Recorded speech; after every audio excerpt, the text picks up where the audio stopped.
अरे अरे क्या कर रहे हैं आप? मैं अपने लैब में काम कर रहा हूँ। आपको क्या है? ये लैब है? हाँ। कौन सा काम कर रहे हैं आप? मैं जो साउथ अफ्रीका में एक वायरस है ना, ओमिक्रॉन। ओमिक्रॉन? हाँ, मैं हाँ। उसको ढूंढ रहा हूँ। तो इसमें ढूंढ रहे हैं आप? हाँ, मैं अपने नाक से निकाल के दूरबीन से देख रहा हूँ, उसमें ओमिक्रॉन तो नहीं है ना। तो ओमिक्रॉन ढूंढने का ये तरीका है? इसमें आप दूरबीन से देख रहे हैं, ओमिक्रॉन कैसे दिखेगा? हाँ। अरे आप बहुत बेवकूफ आदमी हैं।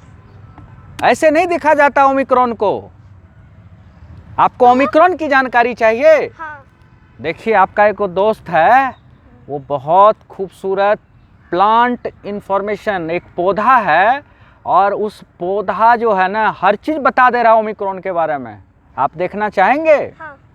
मैं आपको एक ऐसा प्लांट के पास ले जा रहा हूँ, वो प्लांट को ओमिक्रॉन की सारी इंफॉर्मेशन है, वो सब कुछ बता देगा। देखेंगे आप? हाँ। चलिए चलिए, आप ध्यान से सुनिएगा। देखिए, कहीं यहीं पर था। अरे यही प्लांट है, देखिए देखिए देखिए। ये प्लांट जो है ये सब कुछ बताएगा। इसमें हर इंफॉर्मेशन है इस प्लांट में। इस प्लांट का नाम है ओमिक्रॉन प्लांट। अब आपको सबसे पहले ये बताता हूँ, ये देखिए, आपको दिख रहा है ओमिक्रॉन। ओमिक्रॉन का नाम क्या है? B.1.1.529। और ये पहला केस ओमिक्रॉन का साउथ अफ्रीका में 24 नवंबर 2021 को रिपोर्ट की गई, और 26 नवंबर को WHO वर्ल्ड हेल्थ ऑर्गेनाइजेशन इसको वेरिएंट ऑफ कंसर्न बताया। वेरिएंट ऑफ कंसर्न आपको पता है क्या है? अभी बताता हूँ। देखिए, पहले भी मैं आपको बताया था, दो बात होता है, एक होता है वेरिएंट ऑफ इंटरेस्ट और दूसरा होता है वेरिएंट ऑफ कंसर्न। बोलिए, वेरिएंट ऑफ कंसर्न बोलिए। तो वेरिएंट ऑफ इंटरेस्ट का मतलब होता है ये रिसर्चर का इंटरेस्ट क्या है किसी भी वायरस में, क्योंकि हर वायरस में म्यूटेशन होते रहता है टाइम टू टाइम। तो ये देखता है कि क्या म्यूटेशन हो रहा है, क्या इसकी सिवियरिटी ज़्यादा तो नहीं है, क्या ये तेज़ी से तो नहीं फैल रहा है। तो वेरिएंट ऑफ इंटरेस्ट की अगर बात करें तो अभी तक में दो वायरस था कोविड से रिलेटेड। एक लैम्डा जो पेरू देश में हुआ था दिसंबर 2020 में, और दूसरा म्यू वायरस था जो कोलंबिया जनवरी 2021 को हुआ था। और वेरिएंट ऑफ कंसर्न जो है, इस पर हम लोग पहले भी बात किए थे कि ये इसमें जो ये म्यूटेशन रिसर्चर देख रहा था, ये सिग्निफिकेंट रहता है कि रहता ही रहता है म्यूटेशन। और इस म्यूटेशन के वजह से जो वेरिएंट ऑफ कंसर्न वाली वायरस होती है उससे ज़्यादा सीवियर प्रॉब्लम होता है, इसकी गंभीरता ज़्यादा हो जाती है और वैक्सीन का असर भी कम हो सकता है, और ये आसानी से फैलता है।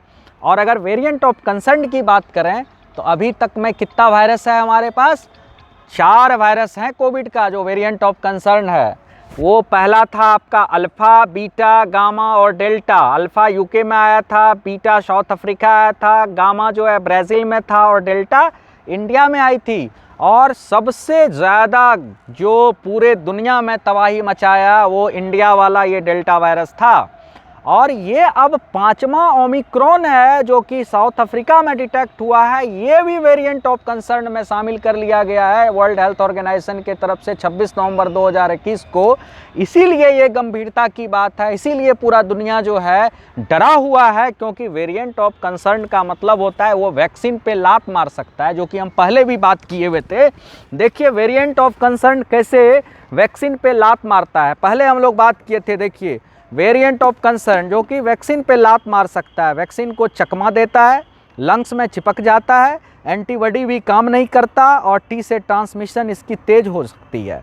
तो जब वेरिएंट ऑफ कंसर्न में इस तरह की बात होती है और WHO इसको वेरिएंट ऑफ कंसर्न मान लिया है, तो ये डरने की बात है और हम सब लोग डर रहे हैं।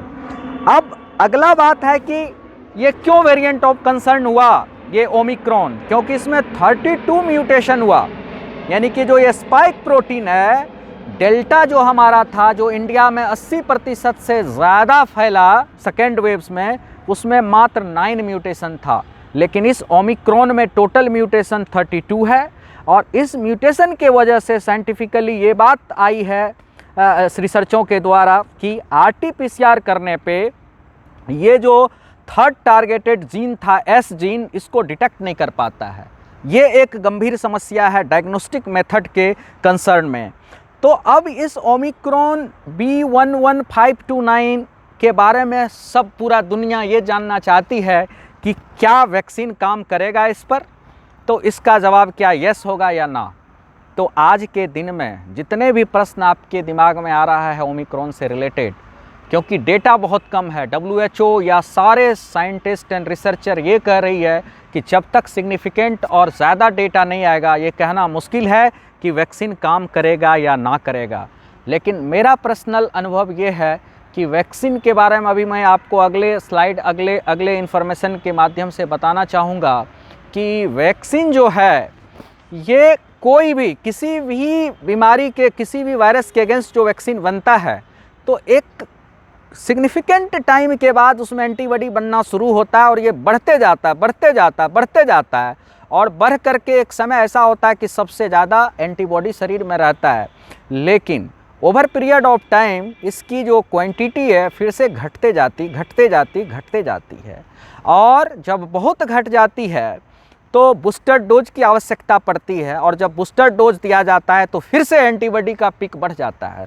तो ये नेचुरल और ये सदियों से चलते आ रहा है। कोई भी वैक्सीन की यही साइंटिफिक एविडेंस है कि वो कुछ टाइम के बाद उसकी जो क्वांटिटी है वो घटेगी और बूस्टर डोज की आवश्यकता पड़ती है।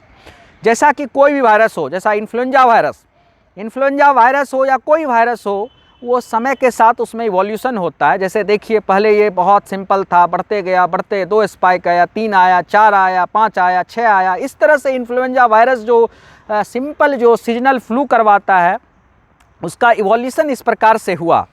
तो साइंटिस्ट और रिसर्चर भी उसके अगेंस्ट जो वैक्सीन बनाई, शुरू में देखिए सिंपल वैक्सीन से काम चल गया, फिर वैक्सीन को अपग्रेड किया, फिर अपग्रेड किया और अभी जो सबसे रिसेंट हमारा सीजनल वायरस जो है सीजनल फ्लू के लिए जो इन्फ्लुएंजा रिस्पॉन्सिबल है उसके लिए अपग्रेडेड वैक्सीन है। और ये प्रैक्टिस में है साइंटिस्ट के द्वारा। जो अगर वायरस अपने को इवॉल्व करता है तो वैक्सीन भी उसके अकॉर्डिंगली हम लोग अपग्रेड करते हैं। तो कोई ये नई बात नहीं है कि ओमिक्रॉन में 32 म्यूटेशन हो गया तो हमें डरना चाहिए, क्योंकि ये नेचुरल प्रोसेस है इवोल्यूशन। हर वायरस हर जीव कुछ समय के बाद अपने को इवॉल्व करता है और ज़्यादा स्ट्रॉन्ग हो जाता है सर्वाइव करने के लिए। तो इसका जवाब यही है, क्या वैक्सीन काम करेगा? निश्चित रूप से काम करेगा। लेकिन अगर वायरस इवॉल्व कर रहा है या वैक्सीन लिए हुए बहुत ज़्यादा दिन हो गया तो हम कह सकते हैं कि उसका प्रभाव कम होगा। बूस्टर डोज की ज़रूरत है, निश्चित रूप से ये साइंटिफिकली प्रूवन है कि बूस्टर डोज की आवश्यकता हर वैक्सीन जो भी दी जाती है उसमें पड़ती है। क्या ये ज़्यादा खतरनाक है? अभी तक तो नहीं कह सकते हैं, ये तो वक्त बताएगा। जैसा कि WHO का भी इन्फॉर्मेशन है कि आपको कुछ दिन के बाद ही ये पता चलेगा, जब पूरे दुनिया का डेटा आएगा कि कितना खतरनाक है ये। और नए अपग्रेड वैक्सीन की ज़रूरत होगी, बिल्कुल ये पड़ सकता है। और ट्रैवल बैंड करनी चाहिए स्पेशली साउथ अफ्रीका से या नहीं, ये इसमें जो है बहुत सारे लोग बहुत तरह की बात बता रहे हैं। जैसे कि अगर मान लीजिए हम साउथ अफ्रीका से अगर हम ट्रैवल बैंड कर भी देते हैं तो जिसको आना है वो दूसरा मार्ग अपना लेगा। मान लीजिए हम साउथ अफ्रीका से अगर फ़्लाइट को बंद करते हैं तो कोई दूसरा रास्ता से वो आ जाएगा। तो इस मामले में ऑल और नन रूल होना चाहिए। अगर हम ट्रैवल रेस्ट्रिक्शन लगाते हैं तो हर एयरपोर्ट को बंद करना चाहिए जो दूसरे देश से फ़्लाइट आती है, या नहीं तो अपने देश में जो है हेल्थ सेक्टर को सुदृढ़ करनी चाहिए। तो ये डिबेटेबल चीज़ है कि आप ट्रैवल बैंड कब करो या ना करो। और अगली महत्वपूर्ण बात ये है कि आखिर हम क्या करें, क्या करनी चाहिए।